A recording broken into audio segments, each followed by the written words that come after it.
know you with their friends, girl, you got it. Today is the 31st. I just paid all my bills. My account is a little sad, but my bills are actually paid. I'm doing some around the house chores before I go on my run. And I worked from home today. They be like, oh, those of you who work from home don't really be working, but I be working. I feel I am the most productive when I am working from home, in my opinion. I had to delete some storage on my memory card. I guess if I'm taking this YouTube stuff seriously, I should probably get some more memory cards. So I will do that, but for now, I just deleted a lot of old pointless stuff that I never posted because I just didn't think it was good enough. I didn't think it was good. Yeah, if many of you guys don't know, last year, July 19, 2020, I was diagnosed with endometriosis. Just to let y'all know what endometriosis is, I'm gonna just read it straight off of mayoclinic.org, but it is an often painful condition in which tissue that is similar to the inner lining of the uterus grows outside of the uterus. It often affects the ovaries, fallopian tube, and the tissue lining the pelvis. Rarely, endometriosis growths may be found beyond the area where pelvic organs are related. So basically, it's a condition that my stomach lining, like the tissue in my stomach lining, is not growing in my stomach lining, it's growing outside of it, and it's attaching itself to like my ovaries. So what that means for me, what that looks like for me, or for anybody else that has endometriosis, is painful periods. My periods had been painful since I first started my period, which was like 12 years old. They've been painful every single day or every single month of every single year since I first started having my period. It was always brushed off as normal, or just, it was always normal. And with it being normal, all my mama heard was, oh, she needs birth control. So I got on birth control. I got on birth control my freshman year of college, which was 2016. I know. And I had been on it from like 2016 to maybe like 2021 or 2022. Probably like 2021 is when I stopped completely. I've had birth control pills. I've had Nexplanon. What is that? Depot shot in the arm. I personally feel like I got endometriosis from birth control, because y'all know birth control is just real bad for you. And I'm not spreading misinformation, but I don't think we need birth control. I think people should practice safe sex to prevent getting pregnant. So around like the 10, 11, 12 month mark of me becoming like 1 year of having this disease, my periods started getting heavier and just more painful. And that kind of gave me an idea that it may have been back, because they told me after I get this procedure, like it can grow back. They told me that, they gave that to me as a disclaimer, and I was like, I'll be fine. Of course, you guys, I went to the doctor. I was experiencing the same symptoms as before I got diagnosed, like the painful periods, localized pain on my right side, because most of my endometriosis was on my right ovary. And you guys, like, it's back. My endometriosis is back. And she is full throttle. I don't want to get surgery again, since I know what's going on with my body.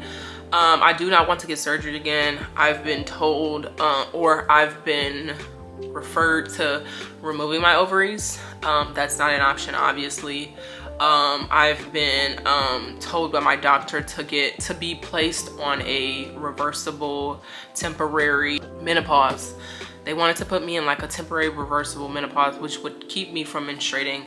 You know, when you menstruate, if you have endometriosis, that's when it's like at its like worst, like its prime. And I'm like, no, why would I want to go through menopause? I would experience all the same symptoms as a woman going through menopause. I'm like, no, I'm only 26. So I have opted for more holistic approaches with taking care of the inside of my body, watching what I eat, exercising most importantly, but just really taking care of my body both on the inside and the outside is how I'm choosing to kind of heal. And of course with prayer, my body. So with my procedure, I was told that a few of my eggs were kind of sacrificed in the process. And so they told me when I was 1 year post-op that I would be able to go in and get my egg count. So with me wanting to see my egg count, I had to go and see a fertility doctor, and fertility doctors are not cheap, y'all. But I went anyway because I'm like, I want to know what's going on with the inside of my body. So with wanting to know your ovarian reserve, which is like the proper word for it, it's just to see how many healthy ovaries are in both of your ovaries. So They wanted to check that, given my diagnosis of endometriosis. They also wanted to make sure I didn't have any genetic diseases. Like, so they paneled me for about 350 genetic diseases, and then I also got an HSG exam, and I'll talk about that more. I got my blood work done, which my blood work was able to tell me my ovarian reserve, and it was able to tell me if I had any genetic diseases. My ovarian reserve came back just completely healthy. I have very healthy, perfect eggs in both of my ovaries, which is amazing news. And then as far as my blood genetic testing, I only came back with one genetic disease that I am a carrier of, basically. So one of my parents gave it to me, so I am a carrier, so I can give it to a child, like if I decide to have a child, but the percentage is like very low. The genetic disease that came back, I can't remember the word. I'll probably pop it at the bottom of this screen. But basically, I cannot process zinc from food. Like, my body refuses to do it. That has nothing to do with fertility. It's just something that came up in my blood work as me being a carrier of. It's no big deal. My doctor told me, like, hey, like, if you really want to take zinc vitamins or pills, if they're not concerned, I'm not concerned, I'm good. Now, HSG exam. An HSG exam is an x-ray, essentially. If you've had a pap smear before, they lay you on a table. The speculum that goes into your vagina is similar to the one that you have a pap smear. They kind of open you up and they put a catheter inside, and that catheter was fed all the way up through my uterus to spit out iodine. And so we were able to actually watch it on the x-ray. So she put the tube all the way up my vagina, my uterus, all of those things, and we were able to look on the x-ray. I'm gonna put a picture somewhere right here, but the iodine kind of filled up my uterus like a balloon. Like, it really felt like I almost had to pee, but it filled up my uterus just like that, and then you were able to see the liquid kind of pour out into both of my ovaries, which I found out after the fact when my results came back, is that my HSG exam came back completely normal. They saw iodine spill out of both of my fallopian tubes, which means that they are both open and clear. So when I am ready to have a child, they know sperm can like swim through and reach an egg if it wanted to. So I don't have any fertility issues that I know of. That was the sole purpose of me going to the doctor, just to make sure when me and my partner are ready to have kids, there are no issues, or I won't go through the same testing and stuff later on down the line. I kind of got out the way now. So now that I know that my fertility is not impacted by my diagnosis, that was an A+ in my book. I was so happy, y'all. This journey has been like up and down for me, very scary for me. I think my worst fear is, out of all of this, was being told that I can't have kids. But God gonna come through for your girl every time. But enough of that. That is a medical life update, I guess. I low-key just got dressed because I thought I was late for plans with my friend, but I'm actually not. So we're going on a walk, like a trail walk, a hot girl walk, if you will, at 7:30. It's 6:29 now. I don't know, can y'all see? It's 6:29 now. So I've got like 35 minutes before I need to leave out. But yeah, what else did I want to update y'all on? Oh, let's talk about Amore Wigs. So y'all know Amore Wigs is my literal child. My business has been doing amazing, like amazing. And when I say amazing, I'm not just talking about the money aspect of it, but the support I have gotten from so many people, like strangers, my family, my friends. Like, it's been crazy. And to think, just last year, y'all, I felt like I was overlooked. I felt like I wasn't getting booked, like nothing like that. And now, like, I am literally booked and busy. Ask anybody in my life, I'm always at home or at work, literally. Okay, so this is the Q&A segment of my video. Hopefully it's not too long like at this point, but I've came up with some questions that I feel people who don't know me may want to know, people who are getting to know me and who've been following me for a while may want to know, and then of course updating the people who are already in my life. So these are the questions I came up with. It's only like 10 of them, so this won't be super long, but I'm gonna jump straight into it. I will start off by just introducing myself first. My name is Jebonay. I live in Austin, Texas.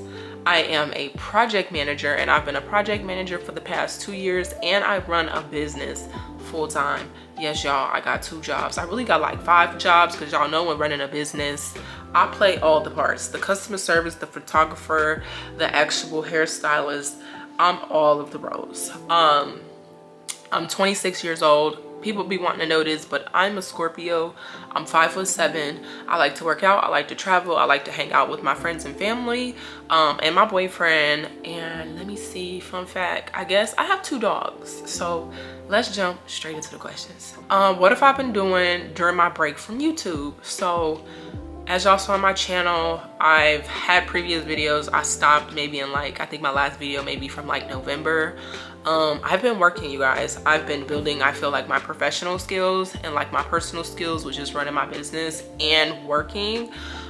It's been cool. I will say I attempted to apply to cosmetology school, and I did, and the finances the financial piece of cosmetology school, I just wasn't going to be able to meet those obligations, and so I've put Cosmo school on the back burner until I'm low-key saving my money. So I have a financial goal to pay for Cosmo school straight out of pocket with cash, and I'm saving up for it because I don't want no more loans. Let me see, how do I balance my personal life with my role as a project manager and being a hairstylist? My number one answer to that is time management. I manage my time so well. When I tell y'all I have a physical planner, I have an iPad, I have a business phone, and I have a personal phone to just keep everything separate. I had to get a personal or a business phone recently because things were starting to like basically come together. So I'm like, okay, I think it's time that I can keep literally things separate. As far as content wise, when I'm at work, so Monday through Friday, during business hours, like I'm working at my job because I have to maintain that. I have to make sure I'm showing up for work, and I have to make sure I'm actually like doing my job, and that what I got going on the side never interferes. As far as my full-time job doing hair, I do any and everything hair related after I get off of work and on the weekend. So that's pretty much how I manage my time. I'm still able to travel. I'm still able to do things on the weekends. I just really have to map out my literal life in doing so, and I'm okay with that. Can you share any recent personal milestones or events that have been significant for you? One personal milestone I will share, I did start a bucket list at the beginning of the year, and I told myself I wanted to travel to 3 countries. And so far in 2024, I've traveled to really 1 country. I've traveled to 1 country, but 2 different cities in 1 country. So I'm gonna really just count that as 2. And then I just booked a trip to Costa Rica in November. So I wanted to travel more this year. So I'm really like happy to share that I've actually been doing that. Next question.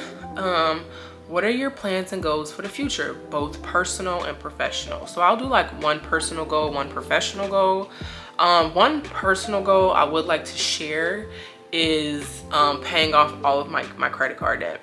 That's something I've been working on like actively for the past year, and I've got 1 more payment until I completely clear out 1 of my credit cards. So that's a personal goal that I would love to just be transparent with y'all about, because I'm on the journey to just truly being like debt free. A professional goal would be currently right now is to grow my Instagram to 10,000 followers. Currently I'm at like 9,700, and then I would like to monetize my YouTube channel. So I guess those can be like the professional goals. It's just monetizing my literal job so that I can transition into making passive income only and not being stuck behind the chair or at my desk at work for my whole life. Okay, what inspired you to become a hairstylist, and how did you get started in the field? So I am the oldest of 5 siblings. I have bonus siblings as well. So like my parents, my mom was married twice, so I have siblings from like both of those marriages. But like as far as just like siblings I have that we either share a mother or a father, there's 5 of us. I am the oldest also, and so I was always told that I was responsible for doing my little sister's hair. So doing hair in the morning for school, I was doing that because my mom wasn't. And so it really started there. My mom always got my hair done, and honestly it took for me to go off to college. I did not have my hairstylist anymore, who happened to be a family friend. I didn't have her anymore, and so I started planning my own hair. It started off with me doing my own box braids, my own sew-ins, and then I got into wigs my sophomore year of college, and from there that's literally how I grew my business. It was very easy for me to catch on with how to customize a wig, and I was customizing wigs on campus, literally. Like, I have my own business name. I remember when I came up with Amore Wigs, in which low-key I'm changing because I feel I'm kind of scaling away from wigs and like going more towards like that personal kind of client experience, like in-person experience, which is why I have a shop or a salon suite now. And so it really started there, like literally me just doing my own hair, being the hairstylist in all of my friend groups I've ever been in. That's just the one thing that always came easy for me. So how do you keep us with the latest trends and techniques in hairstyling? So sometimes I won't even lie to you. I've always told myself I want the clientele that come to me like no matter what, in which I think every hairstylist should have a service where no matter what's going on, what's trending, what's not in style no more, you have a service that people are always going to book with you. And for me, that is a sew-in. So sometimes I try to keep up with the trends and stuff, but it ain't nothing wrong with sticking like to the basics, because that's clientele like right there.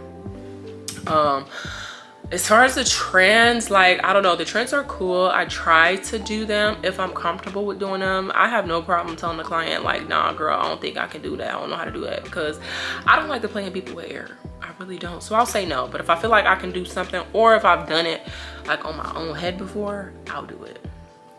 Next question is, what are your plans for expanding or involving your business in the future? So currently I have a salon suite in Austin. My lease there ends in December, and so I don't know if I'm going to stay or if I'm going to get another space, but I would probably be moving somewhere else, because we always want to scale up, always growth, and I may or may not be moving to a different city.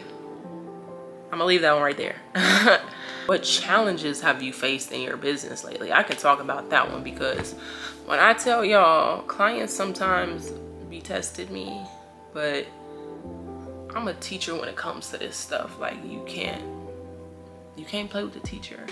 And so first and foremost, when I'm met with any challenge, especially when it comes to my business, customer service, like professionalism, be my #1 thing, because you'll have the hairstylists that'll cuss you out or do all these extra stuff. Like, nah, like, I'm gonna cuss you out, but it'll be professionally, per my policy, stuff like that. So I think I handle conflict, or I barely have conflict, first of all, with anybody, but I handle everything with grace and professionalism, first of all.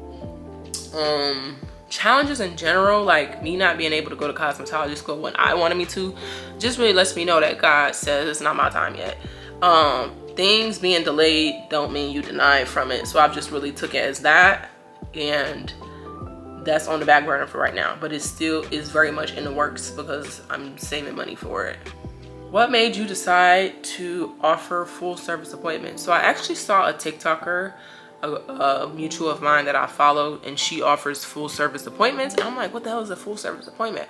But it's basically an appointment where I would come with these braids. Say these braids are old. I would come to a braider and my braids are old. She would take down my braids. She would wash my hair, and she would give me new braids. So that would be like a full service appointment. I just recently added those because I have a lot of clients that book sew-ins specifically. And sometimes my clients like to get sew-ins back to back to back. And honestly, it's cheaper for them if they book full service appointments versus keeping their sew-ins in for a long time, or maybe getting maintenance in between and they're having to book another service to get it put back in, rather than just getting it done in the same day. I've had a few people book it so far. It is a longer appointment, but financially it brings me more money, and it's also more convenient for my clients. So that's something new I just added to my website that I'm really excited about. But yeah. Okay, that is the end of the video, y'all. I really hope y'all enjoyed it. I will be back with these often. I don't know how often because I don't want to commit myself to something and then y'all are waiting on it and I'm not, you know, I'm not meeting y'all halfway. But it's hard editing these YouTube videos, but I'm gonna get it and push it out for y'all because I know y'all love me, y'all support me. That's the end of the video. Make sure y'all are subscribed. Make sure y'all like this. Make sure y'all comment on this and make sure y'all share this. Let me know what y'all want the next video to be. I'm pretty much an open book, very transparent. So if y'all got some ideas of what y'all want to see, definitely let me know. I love y'all. Y'all stay safe, y'all stay blessed, and have a good day.